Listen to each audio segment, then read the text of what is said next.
Imaginen la escena.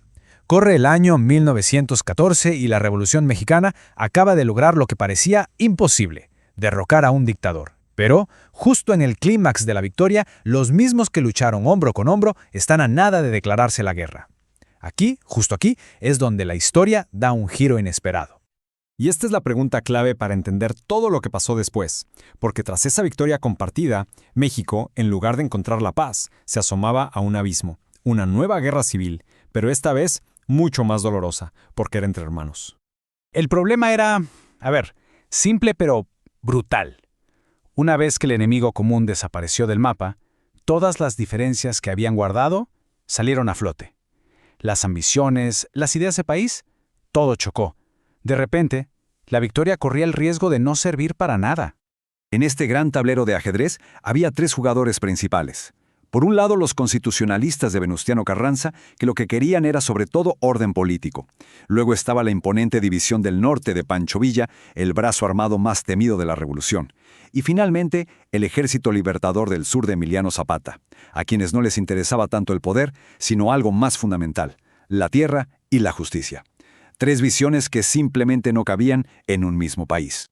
Y bueno, para intentar frenar lo que parecía una catástrofe segura, a alguien se le ocurrió una idea audaz, casi desesperada. ¿Y si los juntamos a todos? ¿Y si en lugar de balas usamos palabras? Así nació la Convención de Aguascalientes, un último intento por pegar los pedazos de una revolución rota. El 10 de octubre de 1914, la convención arrancó con un optimismo que casi se podía tocar. Imagínense, el ambiente era de fiesta. Generales que se odiaban a muerte sentados en la misma mesa. Y su primer acto fue, ¡buf!, una bomba. Se declararon a sí mismos soberanos, o sea, la máxima autoridad, por encima de Villa, de Carranza, de quien fuera.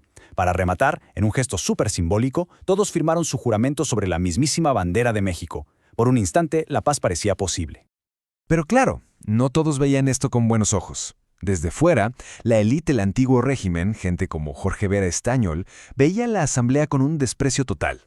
Esta cita es brutal, pero nos deja ver lo radical que era todo esto. El poder ya no estaba en salones de gente refinada, sino en manos de hombres del pueblo, a quienes los de antes veían como vulgares. Eso en sí mismo ya era una revolución. La convención estaba más o menos dominada por la gente de Villa y Carranza, pero de repente, todo cambió. Llegó una relegación que no venía a negociar puestos, venía con una idea mucho más profunda. Los zapatistas entraron a Aguascalientes y con ellos trajeron el verdadero corazón social de la revolución a la mesa de debate. Y aquí es donde se ve el choque de dos mundos. Para Carranza, la revolución era un asunto de política, quitar a un dictador para poner a un presidente constitucional.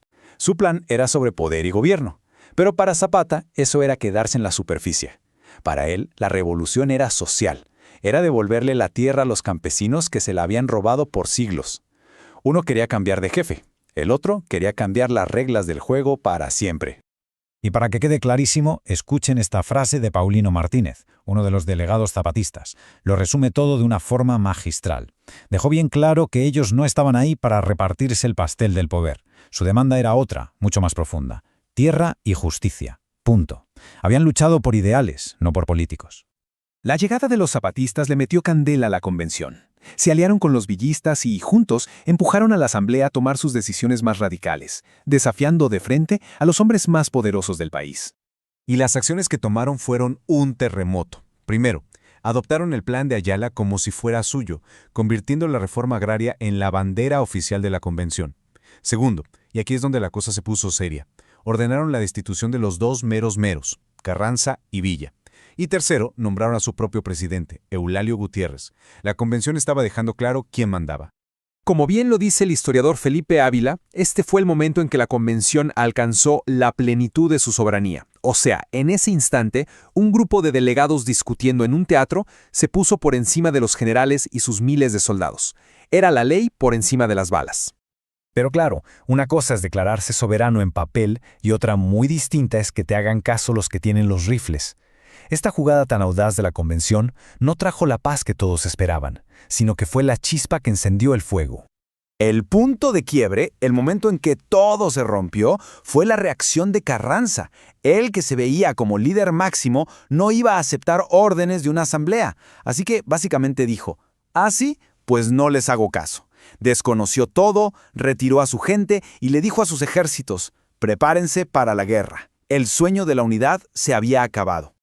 Y así quedó el país, partido en dos. De un lado, los constitucionalistas de Carranza. Y del otro, una alianza que nació ahí mismo, en la Convención. Los villistas y los zapatistas, ahora juntos. México no se salvó de la guerra civil. La Convención, sin querer, solo había definido los bandos para la siguiente y terrible ronda. El resultado fue un caos, pero un caos absoluto. En el peor momento de la crisis, México no tenía un presidente. No, tenía 4, así como lo oyen, 4 hombres diferentes que al mismo tiempo decían ser el líder legítimo del país. Carranza, Gutiérrez, González Garza y hasta Villa. Una locura total. Es obvio que la Convención de Aguascalientes fracasó en su objetivo principal, que era la paz. La guerra siguió y peor. ¿Pero significa que no sirvió para nada? Pues no tan rápido. A veces las ideas tardan más en ganar que los ejércitos, pero son más duraderas. Y este es su verdadero legado, uno muy importante. Fue la primera gran asamblea popular del siglo, un intento real de construir un país dialogando. Y aunque no paró la guerra, las ideas que se discutieron ahí, sobre la tierra, sobre los derechos de los trabajadores, no se olvidaron. Esas discusiones fueron la semilla de los artículos más importantes de la Constitución de 1917, los que definen a México hasta hoy. Al final, la historia de la Convención nos deja con esta pregunta, que sigue tan viva hoy como en 1914. Fue un experimento valiente para que las ideas dominaran a las armas. Su fracaso inmediato, pero su éxito a largo plazo, nos obliga a pensar, ¿cómo se construye de verdad una nación? ¿En el campo de batalla, a la fuerza o en la mesa de negociaciones con el poder de las palabras?